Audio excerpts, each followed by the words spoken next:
આપણે સૌને ખ્યાલ છે 26મી જુલાઈનો એ દિવસ આખી જિંદગી ક્યારેય ના ભૂલી શકાય એવો દિવસ. ડેરીએ ધૂન કરતા હતા અને પ્રભુ સ્વામીજી બધા સંતોને બોલાવેલા, આપણે ધૂન કરવી છે ડેરીએ. જેટલા સંતો મળે એ બધાને લઈને ડેરીએ ધૂન કરતા હતા. અને અચિંતા સમાચાર મળ્યા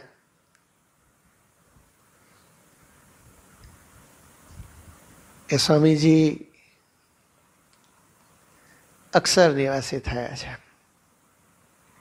મનબુદ્ધિ આ સેકન્ડે સ્વીકારી નથી શકતી, તો ત્યારે સ્વીકારવાનો તો કોઈ પ્રશ્ન નહોતો થતો. એમ કે વિવડ પરિસ્થિતિ હોય, બધા જ કેવળ ને કેવળ સ્વામીજીની પ્રીતિ સાથે જોડીને આપણે બધા જ ભગવાનના માર્ગે ચાલી રહ્યા છે.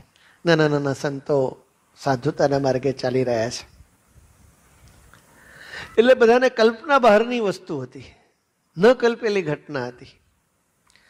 એ પ્રસંગ બધું ડિટેલમાં નથી વર્ણવો, પણ આપણે સૌને ખ્યાલ છે કે એ પુરુષના પાર્થિવ દેહને બહુ સુંદર રીતે આત્મીય પ્રાર્થના હોલમાં સરસ એસી કેબિન બનાવીને ત્યાં આગળ આપણા સૌના દર્શન માટે 4 દિવસ માટે રાખવામાં આવ્યો હતો.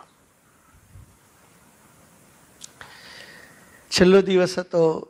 વારાફરતી બધા જ સંતોને ત્યાં દર્શન કરવા જવાનું, પ્રાર્થના કરવાની, ચરણ સ્પર્શ કરવાનું સદભાગ્ય આપવામાં આવ્યું હતું. નાના સંતો હોય એની કેવી વિપરીત પરિસ્થિતિ હોય, આપણે આપણી પરિસ્થિતિ દૂરથી દર્શન કરીને કેવી હતી આપણે બધાએ અનુભવેલી વસ્તુ છે. એટલે વારાફરતી સંતો જતા હતા. પ્રભુ સ્વામીએ કહ્યું મને કે અહીંયાથી ખસીશ ના. જી સ્વામીજી. વારાફરતી સંતો દર્શન કરીને બહાર આવે એટલે સાવ હૃદયથી ભાગી ગયા હોય, ખૂબ રડતા હોય, હૈયા ફાટ રુદન હોય, કોઈ જ્ઞાનની વાત એમાં કામ લાગે એવી ના હોય. આ પરિસ્થિતિ પ્રભુ સ્વામીને પ્રાર્થના કરી તો એ યોગી પ્રાર્થના હોલ અને અનિર્દેશની વચ્ચેના જે 2 દરવાજાની વચ્ચે જ્યાંથી સ્વામીજી આપણને હોલમાં દર્શન આપતા હતા, એ હોલવેમાં પ્રભુ સ્વામી માટે એક ખુરશી ત્યાં મૂકી હતી અને પ્રભુ સ્વામી ત્યાં બિરાજમાન હતા. વારાફરતી સંતો આવે, ખૂબ રડે ભેટીને, એમને સમજાવવા પ્રયત્ન કરે અને એવું લાગે કે આપણા વસની બહાર છે એટલે પ્રભુ સ્વામીજી પાસે લઈ જવાના. પ્રભુ સ્વામીજી એમને એક આત્મીય આલિંગન આપે અને કાનમાં કઈ એક લીટી કહે, પતી ગયું. શું થાય કે સમજાય જ નહીં, પણ એને અંતરમાં શાંતિ થઈ જાય.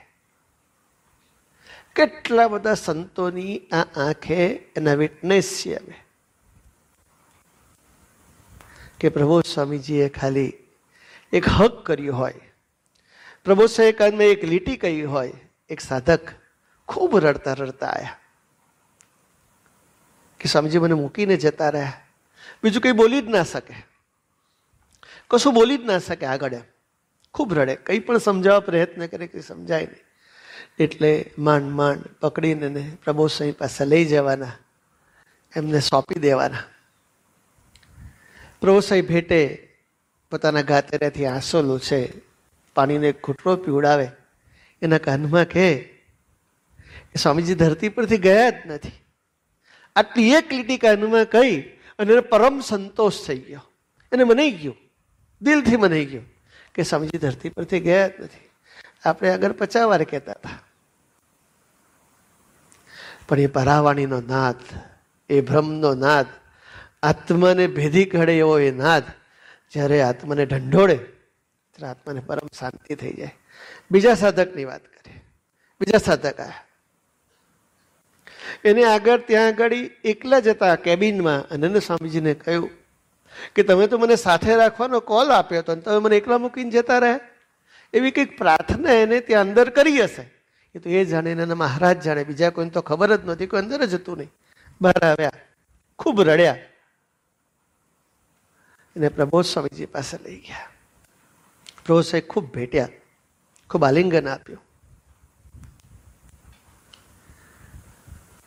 પ્રભુ સાહેબ એને કાનમાં કહ્યું